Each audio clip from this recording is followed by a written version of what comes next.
बिस्मिल्लाहिर्रहमानिर्रहीम। अस्सलाम वालेकुम स्टूडेंट्स, आप थर्ड ईयर मैथमेटिक्स यानी कैलकुलस विद एनालिटिक ज्योमेट्री का लेक्चर नंबर 14 देख रहे हैं। आज के लेक्चर में हम एक्सरसाइज 4.4 के क्वेश्चन नंबर 12 से लेके 18 तक डिस्कस करेंगे। तो सबसे पहले देखें क्वेश्चन नंबर 12, 1/x⁴ + 1 को कैसे इंटीग्रेट करते हैं। ये बहुत ख़ास क्वेश्चन है, बहुत इंपॉर्टेंट क्वेश्चन है और स्पेशल क्वेश्चन है। इस क्वेश्चन को करने के बाद आप क्वेश्चन नंबर 14 और एग्जाम्पल नंबर 21 करने के काबिल हो जाएंगे। तो देखिए सबसे पहले कि 1/x⁴ + 1 को कैसे इंटीग्रेट किया जाता है। कांस्टेंट से यानी 2 से मल्टीप्लाई और डिवाइड कर दिया इसको। ये जो ऊपर 2 लिखा होता है इसको 1 + 1 लिख दिया। अब ये जो 1 + 1 था ऊपर, इसमें x² ऐड भी कर दिया और सब्ट्रैक्ट भी कर दिया। ये भी अजीब लगेगा थोड़ा सा, तो ये याद रखने वाले स्टेप में ज़ाहिर है। लेकिन ये एक ख़ास टेक्निक है 1/x⁴ + 1 को कैसे इंटीग्रेट करते हैं। तो ये असल में दो चीज़ें बन गई, ऊपर 1 + x² और 1 - x²। तो इन दोनों के नीचे बारी बारी x⁴ + 1 को लिख लेंगे। ये देखें 1 + x² के नीचे भी आ गया और 1 - x² के नीचे भी आ गया। बाहर जो 1/2 था दोनों से मल्टीप्लाई हो गया। अब ये दोनों ही अलग अलग दो इंटीग्रल्स अलग से बन गए, इनको अलग अलग सॉल्व करना पड़ेगा। 1/2 I1 + 1/2 इसको I2 कह दिया। फिर I1 जो है इसको कहा है और I2 जो है इस वाले को कहा था। सबसे पहले I1 को सॉल्व करते हैं। 1 + x² / x⁴ + 1 dividing numerator and denominator by x²। तो x² से डिवाइड करेंगे 1/x², यहाँ 1 रह जाएगा। ये देखें नीचे जब x² से डिवाइड करेंगे तो यहाँ x² रह जाएगा, यहाँ 1/x²। अब देखें जो पुट कर रहे हैं ख़ास चीज़, इसीलिए मैंने आपको कहा था कि आज डेरिवेटिव पे गहरी नज़र होनी चाहिए। डेरिवेटिव आपको जितनी गहरी नज़र होगी डेरिवेटिव पे, तो आप आसानी से देख सकेंगे कि किस चीज़ का डिफरेंशियल बन रहा है। तो ये जो डेरिवेटिव, ये किस चीज़ का डेरिवेटिव है? ये डेरिवेटिव है x - 1/x का। देखिए ना, x का डेरिवेटिव 1 होता है, 1/x का डेरिवेटिव होता है -1/x²। तो minus minus plus 1/x² into dx = dy। तो देखें ये बन गया ना ऊपर वाला डिफरेंशियल। और नीचे वाले के साथ क्या करेंगे, ये देखें x - 1/x को हमने y पुट किया था, दोनों साइड पे स्क्वायर लें ज़रा। तो a - b² a² + b² - 2ab, x और 1/x कैंसिल हो गया। तो यहाँ से x² + 1/x² की वैल्यू क्या आएगी, ये -2 राइट पे जाके पॉजिटिव हो जाएगा, y² + 2। तो x² + 1/x² की वैल्यू लिख लेंगे y² + 2, और ये जो ऊपर जितनी भी चीज़ थी ये सब मिलके dy बन गया। ये देखें यहाँ से ये dy बन गया था। तो इसको लिख सकते हैं y² + √2 का स्क्वायर। तो फार्मूला क्या था, 1/y² + a² का 1/a tan inverse of y/a। ये क्या है, √2। तो बस लास्ट में y की वैल्यू पुट कर देते हैं। y हमने लेट किया था x - 1/x का, ये पुट कर दिया। ऊपर एलसीएम लें तो x² - 1/x आएगा, वो x नीचे लिख लिया, और ये हमारा I1 सॉल्व हो गया। इसी तरह देखें I2 को भी सॉल्व करते हैं। ये I2 है अब हमारा। तो 1 - x² / x⁴ + 1। फिर उसी तरह से न्यूमरेटर और डिनोमिनेटर को x² से डिवाइड करते हैं। और अब ये गैस करेंगे ये किसका डेरिवेटिव होगा। तो ये डेरिवेटिव है -x - 1/x का, कि -x का डेरिवेटिव -1 और 1/x² का डेरिवेटिव +1/x²। और y पहले पुट कर दिया था, इसको z के इक्वल पुट किया तो ये dz के इक्वल आ जाएगा। और नीचे वाले की वैल्यू निकालने के लिए इन दोनों साइड पे होल स्क्वायर लिया। अब ये अंदर से माइनस कॉमन है, माइनस कॉमन लेने के बाद जब स्क्वायर लेंगे वो पॉजिटिव हो जाएगा, x + 1/x का होल स्क्वायर होगा, वो होता है x² + 1/x² + 2x × 1/x, वो कैंसिल हो जाएंगे। राइट साइड पे z का स्क्वायर, हमें x² + 1/x² की वैल्यू चाहिए, तो 2 राइट पे जाके माइनस हो जाएगा। तो इधर पुट कर देते हैं z² - 2। ये जो 2 है इसको लिख सकते हैं √2 का स्क्वायर। अब ये फार्मूला आ गया जो आपको टेबल ऑफ इंटीग्रल्स 4.1 में बताया था, उसमें ये फार्मूला है कि 1/, ये देखें ऐसे आज ना 1/x² - a²,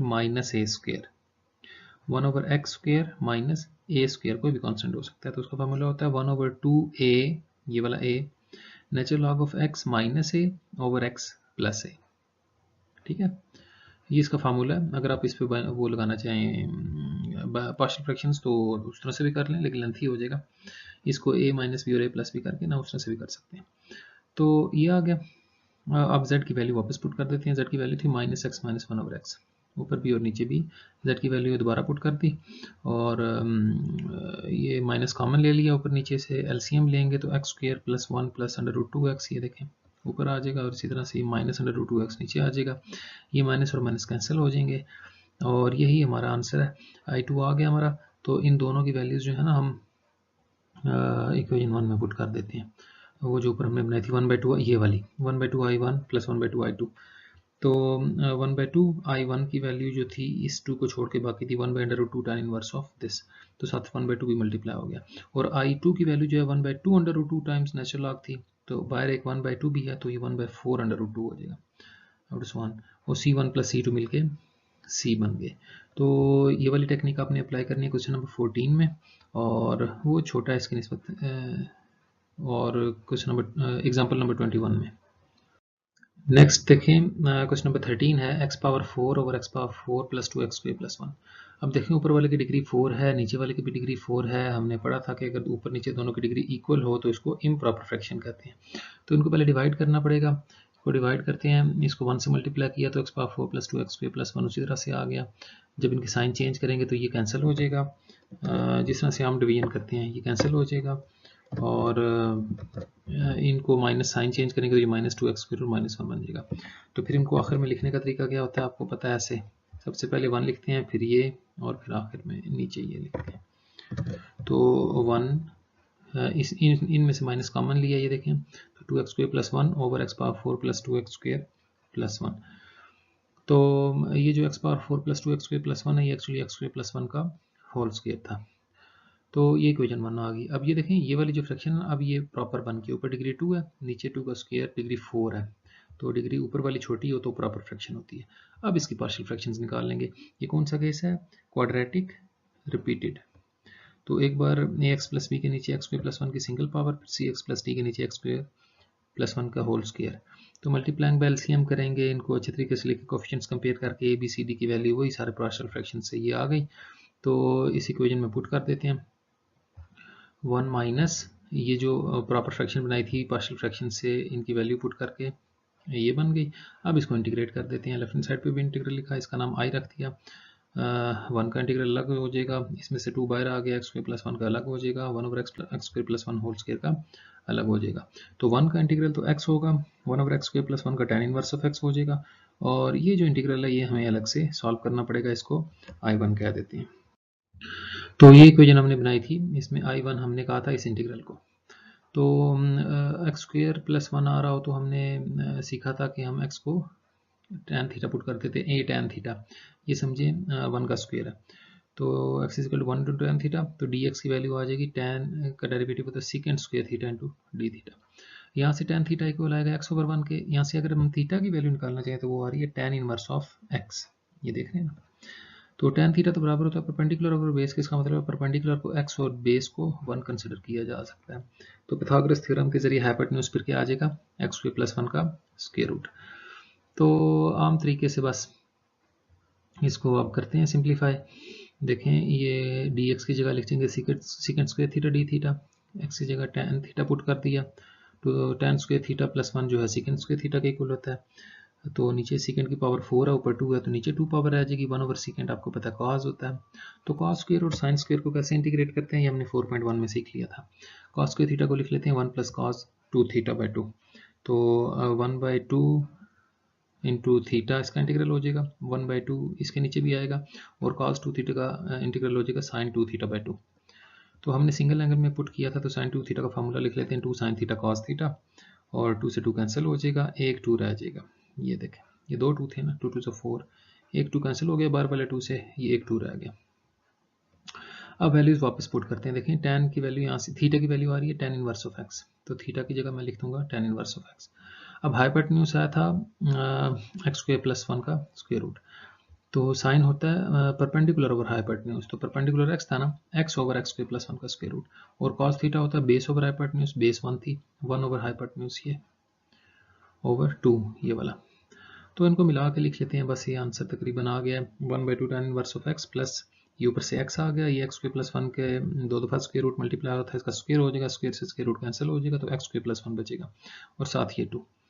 तो हमने I1 की वैल्यू निकाल ली। सो ये वाली इक्वेशन जो 2 थी वो क्या बन जाएगी, I is equal to x minus 2 tan inverse of x प्लस I1।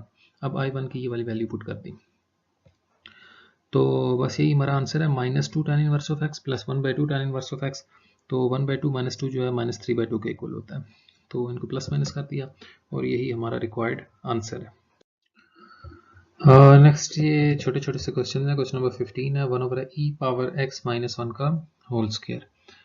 तो इसमें देखें e⁻x-1 को पुट कर दिया है y के इक्वल। यहाँ से e⁻x की वैल्यू क्या आएगी, एक्चुअली हमें डेरिवेटिव में यूज होगा ना, तो e⁻x आएगा 1 + y या y + 1, ये -1 तो जाके +1 हो जाएगा। अब इसका डिफरेंशियल है e⁻x dx इक्वल आ जाएगा dy + 0। तो हमें तो dx खाली चाहिए था, तो dx आ गया dy/e⁻x। ये देखें dy/e⁻x, e⁻x ये देखें ना y + 1 के इक्वल था, तो ये वाली y + 1 जो है ना e⁻x की वैल्यू यहाँ पुट कर दी। सो हमारी ये इक्वेशन क्या बन जाएगी, 1/e⁻x-1 होल स्क्वायर था, इसको तो हमने y पुट किया था, 1/y² हो गया, और dx की वैल्यू है dy/y + 1, तो ये बन गया 1/y² × y + 1। ये लीनियर रिपीटेड है, ये लीनियर है सिंपल। तो क्वेश्चन नंबर 6 इस तरह से किया था ना रिपीटेड वाला, उसको देख के आपने कर लेना है। फिर क्वेश्चन नंबर 16 है, उसमें 1 + e⁻x 1 + e⁻−x। ये जो e⁻−x है इसको 1/e⁻x लिख लेते हैं, एलसीएम लेंगे, ये e⁻x ऊपर मल्टीप्लाई हो जाएगा, तो बस अब नीचे वाले को पुट कर दें, e⁻x + 1 को y के इक्वल पुट कर दें, तो e⁻dx इसका डिफरेंशियल जो लेंगे वो dy के इक्वल आ जाएगा। ऊपर dy आ गया, नीचे y²। ये तो बिल्कुल 2 लाइनों का क्वेश्चन है। हाँ, आखिर में वापस y की वैल्यू पुट करनी होती है, ये याद रखें। फिर क्वेश्चन नंबर 17 है, ये भी बिल्कुल सिंपल है। देखें ऊपर cos x है, नीचे 1 + sin x 2 + sin x 3 + sin x, तो sin x को पुट कर दें y के इक्वल, तो cos x dx जो है dy के इक्वल आ जाएगा, तो ऊपर dy आ गया, नीचे 1 + y 2 + y 3 + y। Question number 2 में इस तरह से हमने किए थे कि लीनियर 3 फैक्टर थे, इनकी पार्शियल फ्रैक्शंस निकालें और इंटीग्रेट कर दें। क्वेश्चन नंबर 18 देखें, हाँ ये थोड़ा बेहतर है क्वेश्चन। इसमें है secant x / 1 + cosecant x था, इनको सिंपल फंक्शंस में कन्वर्ट किया, secant को 1/cos और cosecant को 1/sin लिखा। एलसीएम ले लें, यहाँ पे आएगा sin x + 1/sin x, तो वो sin x पलट के ऊपर चला जाएगा, ये cos x को नीचे लिख लिया इंटू 1 + sin x। ये तो ये मैंने एलसीएम लिया, यहाँ पे नीचे ना एलसीएम लिया, वो थर्ड डिनोमिनेटर जो था साइन ऊपर चला गया, तो ये बन रहा है हमारा आखिर में sin x/cos x into 1 + sin x। तो इसको ना मल्टीप्लाई और डिवाइड करते हैं 1 - sin x के साथ। इस तरह की आपकी एक एग्जांपल भी है, मेरे ख्याल में एग्जांपल नंबर 22 है इस एक्सरसाइज की, उसमें भी यही प्रोसीजर करना है आपने।